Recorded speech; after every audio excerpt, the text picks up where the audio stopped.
Hello and welcome again, guys. Today we are here with another video, another topic. The topic which we'll be going to cover in this lecture today is wait, let me scroll this up. Is set theory and common problems. I would like to call it as sets and operations performed on it. Okay, so these are the things which we are going to learn today. We are going to make sets, perform operations on sets single wise, then multiple sets, and operations on multiple sets, okay, or more than one set. We are going to perform those operations which we performed on sets on lists as well. We're going to save the results and show you the results.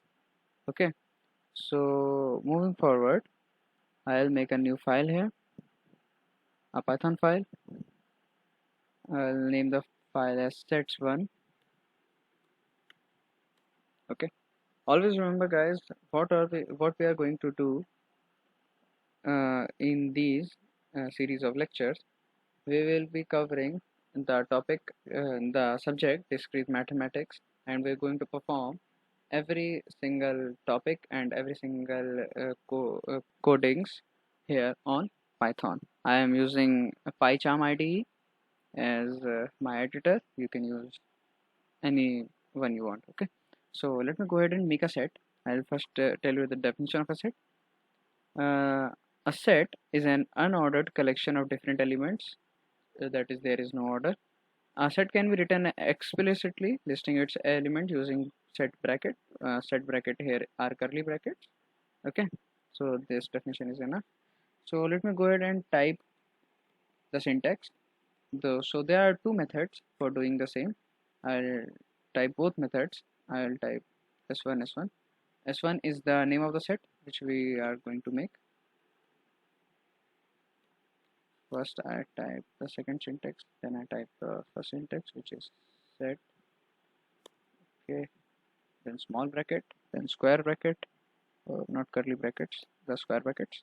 Okay, I'll comment this and I'll insert 1 comma 2 comma 3. Okay, so this is the first method in which we insert the data. That in this small bracket and square bracket we insert the data which we want to enter, and set denoting that it is a set, and which is a set, s1. The name of the set is s1 here. Okay, I'll go ahead and refresh this and I'll print s1. Print is a predefined function which will show us the values which we insert in any set, or any values which we write in this parenthesis. You see, 1 comma 2 comma 3, the values we just entered. Okay, so let me go ahead and comment this now and see our second method, which is s1 is equals to curly braces. We can use curly braces directly without using set again and again, set keyword I mean. Okay, I'll print s1 here and you see the same result we got. Okay, so these are the two methods you can use likewise. So let's say we have elements here, but in case we don't have elements here, so that is the case of empty set. So a empty set is a set which has no elements in that particular set, which have no value. In mathematical terms, we symbolize it as a symbol with phi symbol. Okay, so phi symbol represents that the set has no value, that is, it is a null set or an empty set. Okay, so in case of Python we cannot use that phi symbol. So what we are going to do is, let's say s2 is our empty set, so we will type s2 is equals to curly braces, and we'll leave the curly braces as they are. We will not insert any values in them. Okay, so I'll refresh this. Okay, and I will print s2 here, press enter, and you see these curly braces are empty here also. So it shows us that the empty set we just made is there. Okay, so this is the creation of empty set, and you can create it like our first syntax also. Okay, I'll refresh this and I'll print s2. You see, the square bracket came but there is no value in it. Okay, so this is our empty set. Okay, So what I'm going to do next is I am going to show you the behavior of sets in case of repeating elements. You see, I told you in the definition of sets that if the order of the element is changed or any of the elements of the set is repeated, you see repeated, it does not make any change in the set. Okay, always remember in case of set, the set is an unordered collection of different elements. Okay, there's no particular order. So if I make another set S3, let's say, I'll type I'll use curly braces and I will type 1 comma 2 comma 3 and I'll repeat the values from here on 1 comma 2 comma 3. So I just repeated the values after the 3. Okay, so I'll see that S3 will represent these repeated values or not. So I'll write print S3 and what I'll see that it is not typing any extra value which is repeated. And if I type 4 here, I'll refresh this. The outcome should be 1 comma 2 comma 3 comma 4 because 4 is not repeated here. Okay, S3. Okay, this is the output we wanted and this is the output that came. Okay, so moving forward, what we're going to talk about is if we have just all of a sudden we got a craving that S1 should have a 5 here as well. So after this coding, I'm not going to erase all this. What I'm going to do is I will type s1 dot update. Update is an also a inbuilt function which will be we will use for inserting an element. Okay, an element I'm using that for a singular element. Okay, let's say 5. Okay, I'll press enter. I'll refresh my console screen. Okay, it is not updated here because okay I haven't used these braces here. Oh shit, I just used the update. I'm not going to use update because update is for more than one values. Okay, we are going to use add, this add function. Okay, sorry for my fault.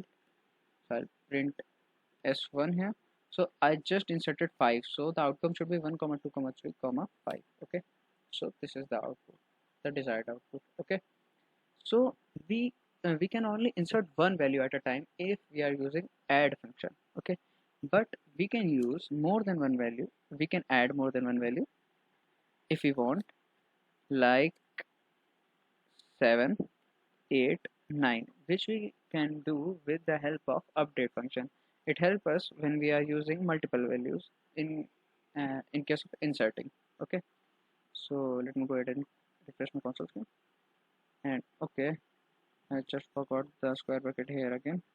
So this is the syntax, original syntax of update function here. So I'll print this function, print this set s1. You see 7, 8, 9 also came. Okay, so this is the way we insert data in an existing set. Okay, after some coding or just after we created a set, it depends upon you. Okay, so these are the function of add and update function. So as we can update elements in the set and we can add elements in the set, so there might should be a way to remove them as well or discard them as well. Yes, there is. So let's go ahead and do that. So I will type s1 dot remove what I want to remove. Let's say I want to remove 5 which I added. Okay, so remove is an inbuilt function, so it will remove the 5 from s1. So no error came at all, so I'll print s1. You see the 5 just vanished. Okay, so as I told you about discard as well, discard is also an inbuilt function which performs the same operation. Let's say 7. Okay, 7 is there in the set, so I will print okay, print s1. You see 7 gone, 7 is gone too. Okay, so remove and discard are both performing the same operation. So why are they used side by side but have difference in them? So see, the difference is that if we remove that element which is not present in the set, let's say 6. Okay, you can see that 6 is not present in set s1. Okay, so it shows us an key error which is 6, that is 6 is not there. So how can you remove it? So I didn't knew that, but this error told me just now. Okay, but the thing with discard function is that when we use this discard, okay, discard, so I'm going to refresh this, and first see that there is no error, and if I print this, I'll print as one. You see, our previous output came without any error. So this is the difference between discard and remove function. Okay, remove function will show us an error in case of the element which is not present, and discard will show us no error and give us the desired output. It depends upon you whether you want to use discard or remove. Okay, so moving forward toward multiple operations performed on multiple sets. First we insert the values here. I'll insert the values of S1, S2, S3 and comment all these. Okay, so this is the value S1 has, which is 1 2 3, S2 has 2 3 4, S3 has 3 4 5. Okay, so these are the values which these sets have. So I'm going to perform operations on them. So first I will tell you what operations I'm going to perform. I'm going to perform intersection operation. So if I tell you mathematically, the intersection of two sets A and B is denoted by this upside down U symbol. A intersection B it is called, is the set containing all elements of A that also belongs to B. Okay, I'll tell you this with a Venn diagram. So this first circle is A, this second circle is B, and let's say A has elements 1, 2, 3, and B has elements 2, 3, 4. So the 2 and the 3, these are the elements which they both in set A and set B has common. So the elements which are in common are represented by this blue area. Okay, so this intersection shows us that two different sets A and B has two different elements, have two different set of elements, but we can have some things in common, some elements in common, but that elements only came to us when we did this intersection part. So the intersection is used for knowing the common part between two different sets. Okay, so this set A and this set B has different elements, but this blue portion has same elements which they both have in common. Okay, so this is the first operation, and the second operation is difference operation, which is written as A minus B mathematically, which is B, the right hand side operand, is the set of elements which will eliminate the elements which that are present in A, which are same as the elements present in B. That is, B, all the elements of B will be eliminated from the elements of A if present. Okay, let's say if A has 1 2 3 and B has 2 3 5. Okay, so the 2 3 element is present in set A also, so that will be eliminated and the resultant outcome will be 1 of set A. Okay, I'll show you this. Wait, first I will show you the intersection part. So intersection is an action statement, so I will do s1 dot wait a second, I'll refresh this. Okay, I'll print s1 dot intersection with s2 s1 this intersection is also inbuilt function. Okay, so s1 dot intersection with s2, yeah, that is A intersection with B. So s1 with intersection s2, there should be the answer of 2 and 3. So let me go ahead and enter. Okay, so this is the desired output, and I can do this with s2 as well. So s2 intersection with s3. So this is the desired output. Similarly, if I want to check between more than one of different let's say different sets, I want to check the intersection between all three of them. Okay, so I can do that as well. Let's say I want to check the intersection between the set s1, s2 and s3. So I can pass two arguments here also. So this is the output that came, that is 3 3 and 3, the part in common. Okay, I can perform the difference also. So I'm going to perform so difference, the thing which will remain in difference, the answer which will come, I'll save that in s4. Okay, a new set which I am going to make here. So I'll type s4 is equal to s1 dot difference. that is A minus, in mathematical terms, S2. Okay, so the elements of S2 will be eliminated from S1 if present. Okay, so these 2 and 3 are present in S1, so the part which should be remaining with should be 1. Okay, so I'm printing S4 here for you. You see, the 1 just came, but the 4 was left too, but it didn't came at all. So what if we turn the tables? I'll type S2 dot difference with S1. Okay, so now the answer should be 4. So I'll type print S4 and the answer came 4, but here 1 remains also.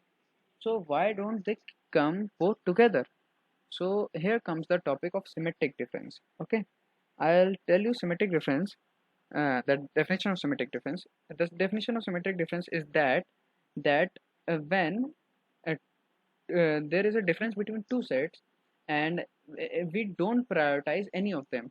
In case of this S1 and S2, we are prioritizing S1 here as the elements which we have left are from S1, and this we are prioritizing S2, that is which we have element which is uh, 4 here, which is of S2. Okay, so in case of symmetric difference we don't prioritize any of them, we just have the difference which is left over from both the elimination. Okay, so I will tell you the syntax of symmetric difference after some difference operations. Okay, like this. Let me copy some.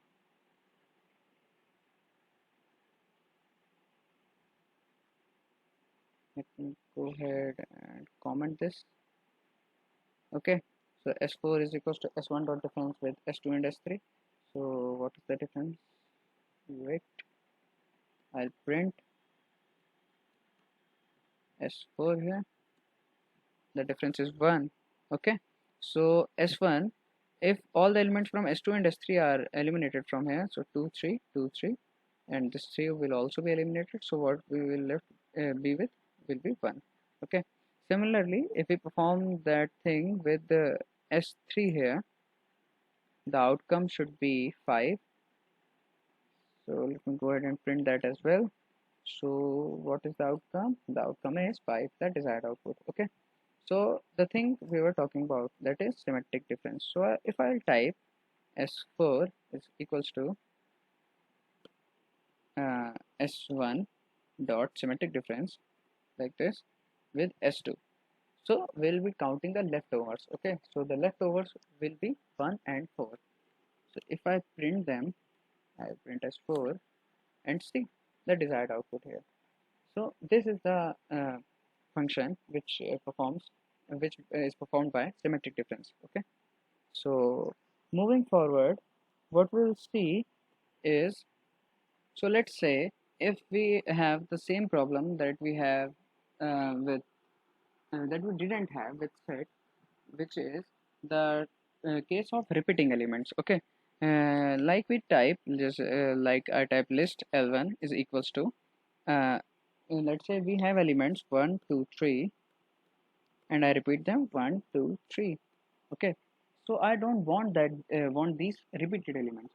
So what I will do, that I know that these repeated elements are neglected in case of set, so why don't I make this list as a set? Then I will consider it as a set and it will remove the repeated elements. So how will I do that?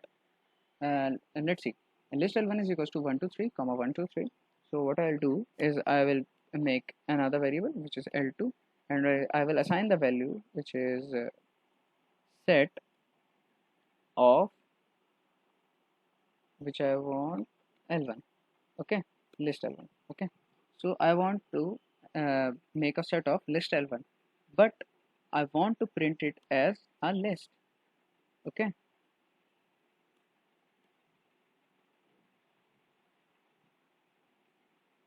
wait. Okay, so let me go ahead and print L2. The output should be 1 comma 2 comma 3. the output is as we wanted. Okay, so this is the way we can remove the repeating problem in case of list, which is very helpful as we are using 6 elements here. There can be more than 6, like 600 or 1000. So this is very helpful. Okay, this operation is very helpful for us. So moving forward, we will do some operations on lists. So let me go ahead and bring the amount we want like this. Wait, like this. So this is these are the entries which we want to perform operations on. Okay, so these are the entries present in the list. First list is the list of employees, then is the list of members, and then is the list of developers. Okay, so this is a live practical example for you. So I will tell you, the example is about that the list of employees are here. Okay, so some employees must be going to the gym also, and some employees must be developer also, and some employees can be both of them and cannot be in either of them. Okay, so how will I check them? So this is very less data. We can perform this operation on much data as well. So let me go ahead and save my output in this result. Okay, so I'll type result. I will have the set of gym members. Okay, list of gym members. Okay, and I will intersect it between, I want to get out the common part with developers. Okay, so I want to check the gym members who are developers also. Okay, so this is the way we should do it. See, this is the list gym members which performs as our set A, and this is the set B. Okay, visualize everything properly. Okay, I'll go ahead and refresh this, and I'll print my result. So the name should be on top like this. Okay, Seema and Arpit are the ones who go to gym also and who are developers also. Okay, so let's go ahead and check who are neither gym members nor developers. Okay, the boring persons. Okay, so what I'll do is I will save that thing also in my result, and I will have the set of employees. I want to check from all of them, and I want to have the difference. Okay, you see the difference operator eliminates the things which we have on the right hand side. Okay, so right hand side or in the parenthesis. Okay, so I will type list of gym members and list of developers. Okay, so I'll press enter, and I will refresh this, and I'll print the result, and I should get Geenearth and Jagan. They both are very boring. They don't go to gym and they are not developers. Okay, so this is the way we can use a difference operator. Okay, so uh, we can do this operation on list, and we have one more operation, the star point. Let's say we want to locate any element, or let's say string, or any person in practical which is present in any of our lists. Okay, so what we'll do is we'll use an inbuilt keyword which is if. Let's say I want to see Seema. Is Seema in my list or not? In my list developers. Okay, so use this is to sign here. Okay, and if I found Seema, okay, I'll print what I'll print found with an exclamation mark. Okay, so let me go ahead and refresh this. Oh, Seema was found. She couldn't hide from me. Okay, so this is the way uh, it showed us that list developers had Seema. But in case of the name which is not here, okay, let me go ahead and type my name here. So let me refresh this, and oh, my name didn't came at all. So what if my name is not in the list, which is not? So let me go ahead and refresh this. So it found me. Okay. So it would be more appropriate if I print not found.